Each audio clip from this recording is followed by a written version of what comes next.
Good morning and welcome to Prof Palz, the show where we enhance the connections between the student body and professors. My name is Kishan Bhargava and today I am joined by Dr. Martin von Mohrenschildt, a professor in the Computing and Software Department at McMaster.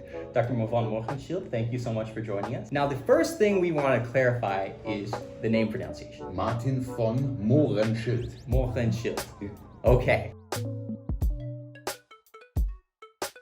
We know you grew up in Germany. We're going to have you compare snacks from Germany and Canada. And at the end, we're going to decide the overall winner for the Grand Supreme of snacks. And I hope you got authentic German snacks. Whoa, don't worry, we did it, I hope. And today we have our first snack. Let me see. Oh, I see. They exist in Germany, but that is not authentic German. You want me to eat that now? I don't have a knife. Why don't you tell us about your academic background? When I was young, I was always attracted to very technical and theoretical things. I started programming and things like this already very young. For example, I did not play video games. I always found it more interesting. I'm talking video game arcade times, a long time ago. But also, I'm actually quite one-sided, so I'm not good in spelling and writing. I always talk very openly about that. That actually caused me a problem in school, since the school system was not laid out for this. I changed school when I was 15, so I actually moved to Switzerland, and then I completed my last years in high school in Switzerland. Once I started, thinking, what do I want to study? I always took things apart. When I said mathematics, then people said, strange and so on. And I was really good in mathematics. So at some point, it just became no question. I just studied pure math in Switzerland. When you go to the university, I think you're in Candyland, since you can just do whatever you want. There's a workshop. You can get a tutorial on welding, on milling. And I made full use of that. So I went to many other courses than I had to. There was somebody famous or something interesting. I immediately would go to that course. And I really strongly recommend to do that. We at the university actually learn and grow. That tastes as expected. Is it authentic? As expected.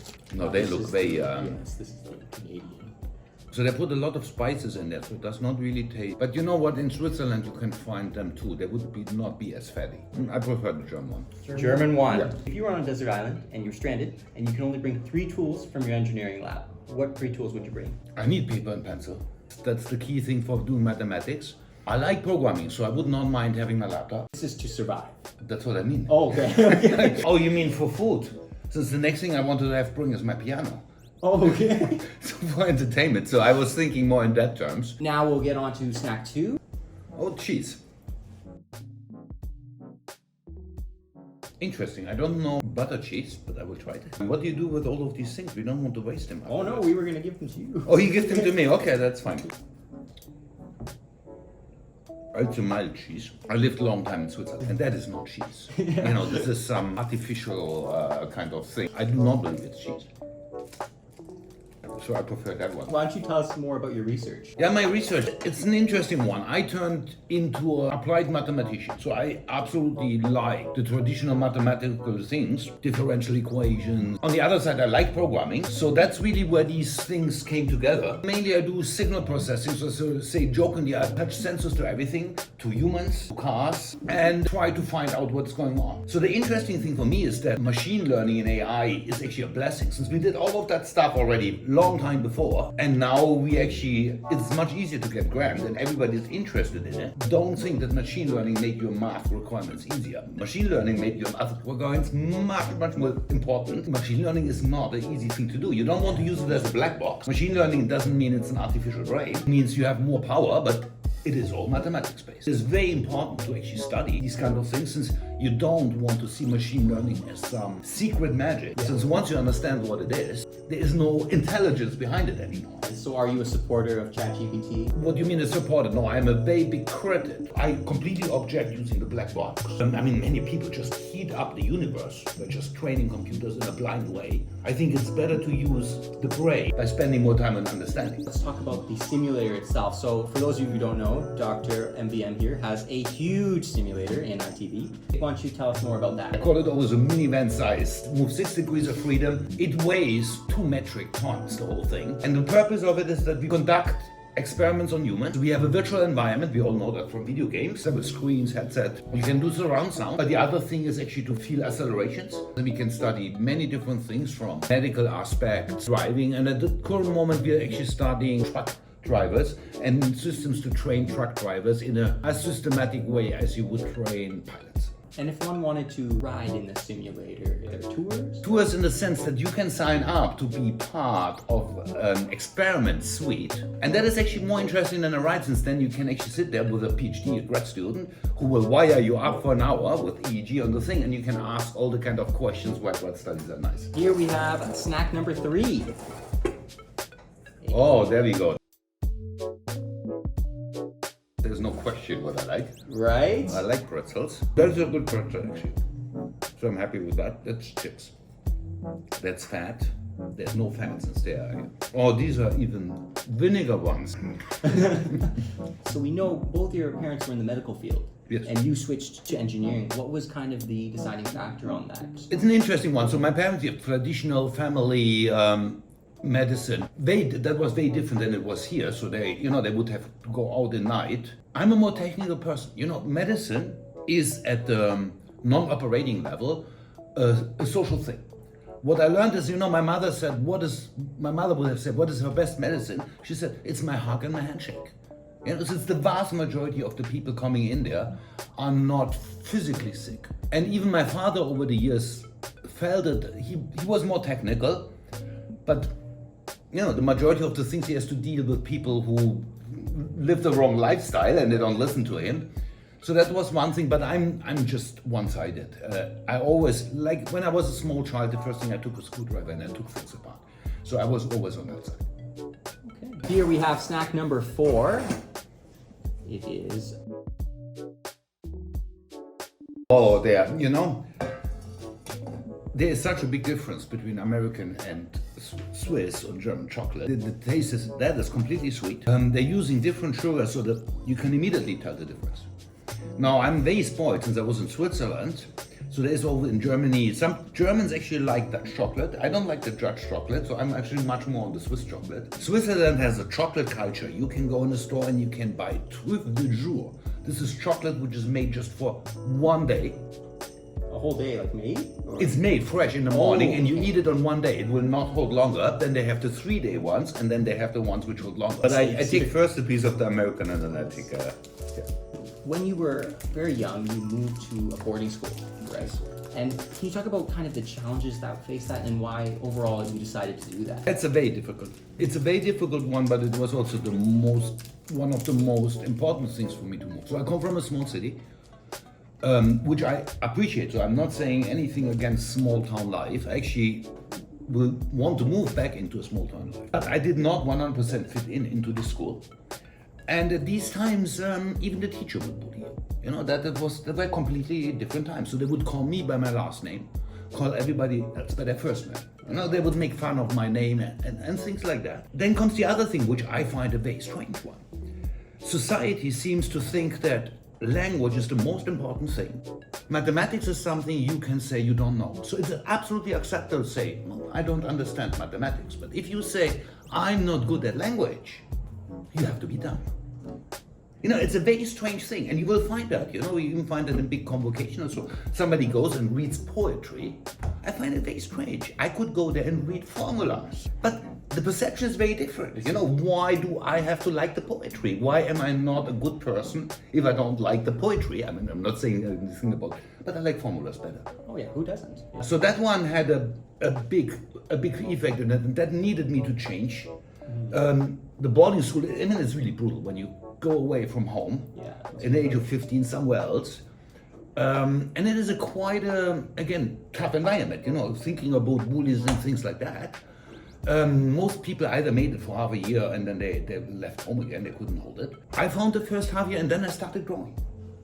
I really found that I'm in a different place. I don't have that perception of the society as it was in Germany around me anymore. I could be myself. People came from everywhere. It was a mixed boarding school. People came from everywhere. I also switched into the Swiss school system, which is actually more difficult, but it has a much heavier weight on science. And I started feeling much better. So from that point of view, it was the best thing for me to do, and it really changed my life. It changed my perception. I mean, think about it when you have, we were 200 people. Think about you grow up with 200 sisters and brothers. And it's quite a different dynamic. No, that's sweet. This one is too sweet. Yeah, Milka, Milka is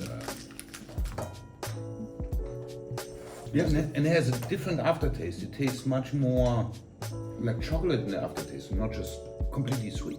For someone to achieve maximum success in their life, and we're not saying money or anything like that, just for themselves, maximum success, what would you say in 3 sentences or less? How do you have success? I think the first key about it is you have to know yourself and you have to learn yourself. I, for example, work the best in the morning, early morning. So I will get up early in the morning and I will do the thing which is the creative where I have to think about it.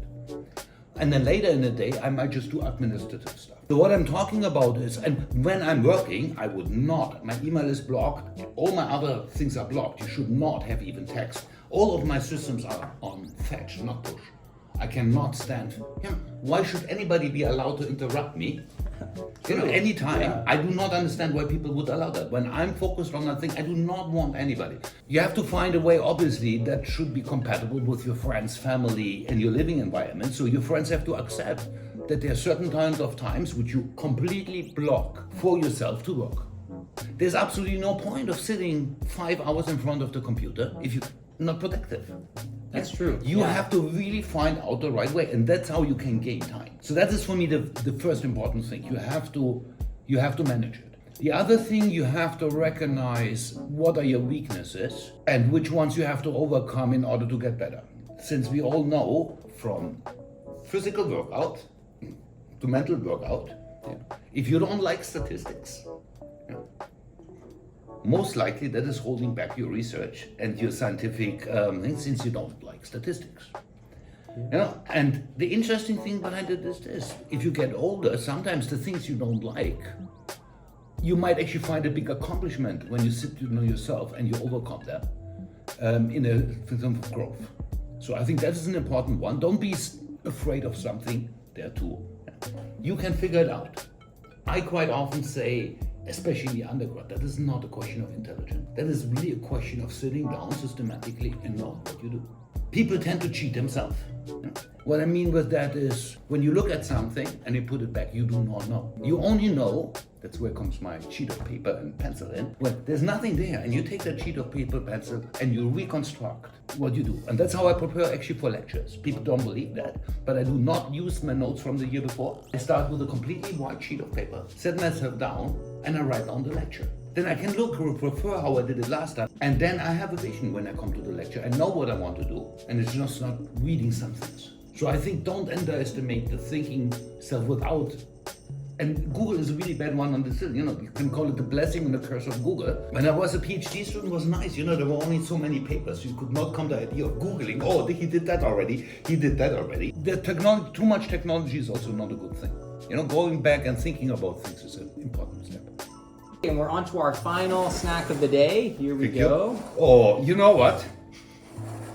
I see that, and I know what that is, since this is one of my most favorite things that exist. That's Haribo Gummibärchen. And there's absolutely no content. I will not even open that package. I love these. Now in Germany, they're so liked even by grown-ups. It was very popular in talk shows. The host would put a bowl of gummy bears into the middle. You open them and you let them dry out for about 3 days, so they get a little bit more crunchy. I think they're even better.